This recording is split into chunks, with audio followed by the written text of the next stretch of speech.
Hey, a very important decision that retirees need to make is how to claim Social Security. Do you have questions? Guess what? Big Al has the answers.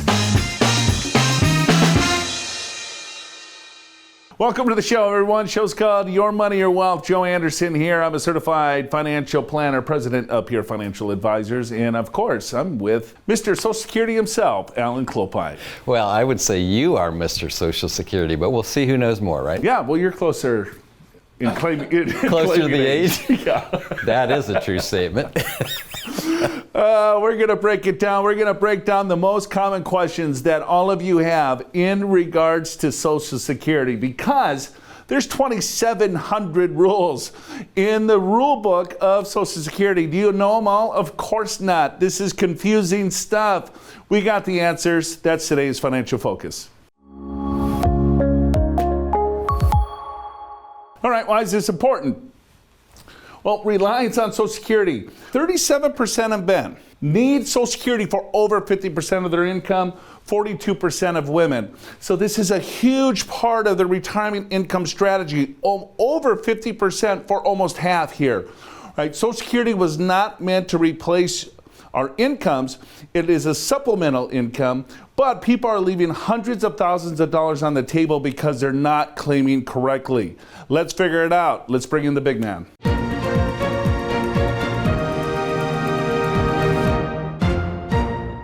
All right, Social Security. The questions that you may have, we're going to get into them. We're going to start with the basics, because you got to have some foundation before we start getting a little bit more advanced. We'll look at some advanced strategies, and then to make it even better, let's figure out how to really max out your Social Security.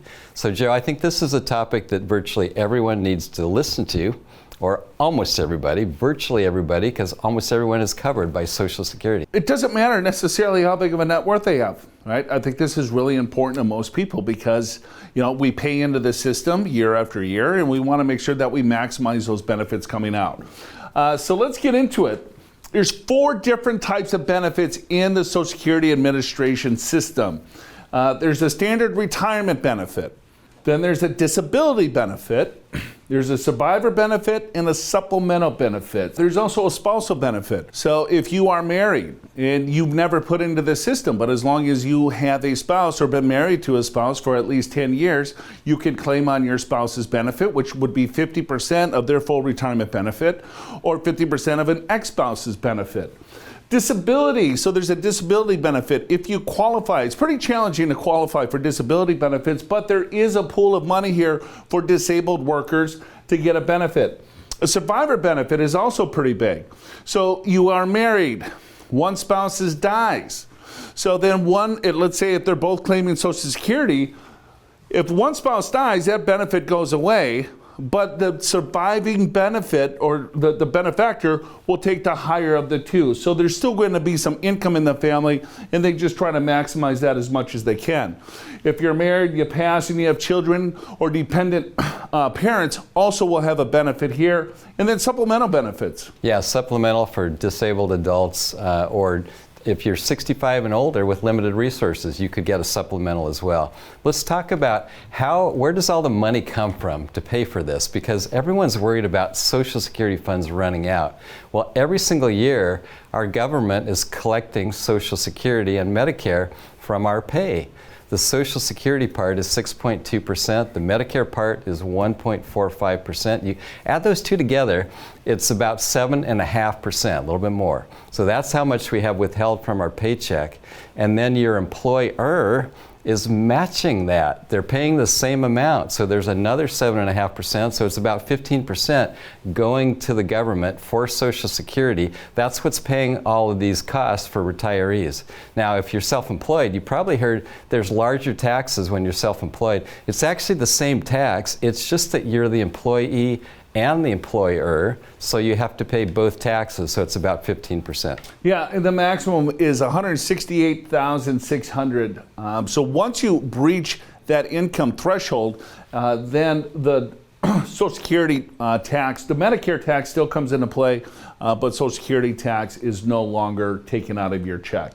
Full retirement age, what is this? So full retirement age, when you get your Social Security statements, it tells you what you're going to receive at full retirement age, and it's different ages for everybody depending upon what year you were born. So if you were born in 1937 and before, like my parents, then 65 was the age, and then it's gradually working up all the way to age 67. So you can look at the chart and see where you stand. So there's kind of this phase-out period to go from 66 to 67. That just simply means your full retirement age is your full benefit. Now you can take it early, you get a lesser benefit. You can take it later and get a greater benefit. Your Social Security benefits could be subject to tax. There's something that's called provisional income.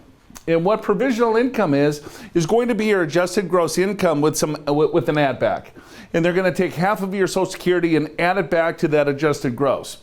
And so depending on where your provisional income stands is going to depend on how much of your Social Security is going to be subject to tax. So if your provisional income married is under $32,000, well, there is no tax on your Social Security. Your income will be tax-free. If your provisional income is between $32,000 and $44,000, then 50% of your benefit will be subject to tax. What that means is that if your benefit is $20,000, $10,000 of the $20,000 is going to be included in your taxable income. And then if you're $44,000 and above, up to 85% of that benefit is going to be subject to tax. It's not an 85% tax, 85% of the income would be subject to tax. Yeah, that is confusing for people. So basically it means 85% potentially of Social Security is taxable at whatever tax rate you're in. If you're in the 12% bracket, 22% bracket, whatever it may be, that would be the actual tax rate. Interestingly enough, Joe, when you look at married filing separate, you don't get much benefit there. It's zero. You tax on 85% of Social Security. Just notice here that those add backs could be municipal interest in half of your Social Security, but Roth IRA distributions are not included in provisional income.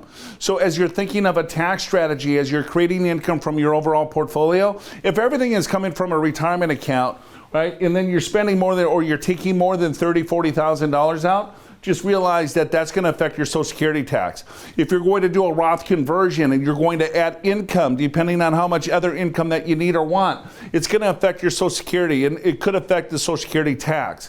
So this is important, provisional income, and it really is dependent on how much money that you want to spend in overall retirement. Another quick thing is that if you retire early, or if you claim your benefit early, I should say, and you're still working, I'd be careful here because there's some add backs here as well. Well, there is. And so the question is, can you claim your benefits while you're working? Well, the answer is yes, however, with some caveats, right? So if you are 62 all the way up to your last year of full retirement age, depending upon what it may be for you, you can only make about $22,000. If you make more than that, you have to start giving some of it back. $1 for every $2 of earnings. Now, don't worry, you have to pay some of it back. However, Social Security recalculates your benefits. It's not like you're going to lose anything. You just can't keep it currently. You can make more in that last year where you turn full retirement age, up to almost $60,000. Once you're at full retirement age, you can make any dollar amount you want, and you can keep your Social Security. Like I said, it gets a little confusing, folks. If you need help with this, go to Your Money, Your Wealth. We got a Social Security handbook. It's going to walk you through everything that we're talking about today, answer all of these questions, and dive in a lot more. YourMoneyYourWealth.com. Click on the special offer. You can download it right there, free of charge. Hey, we got to take a quick break. We'll be right back.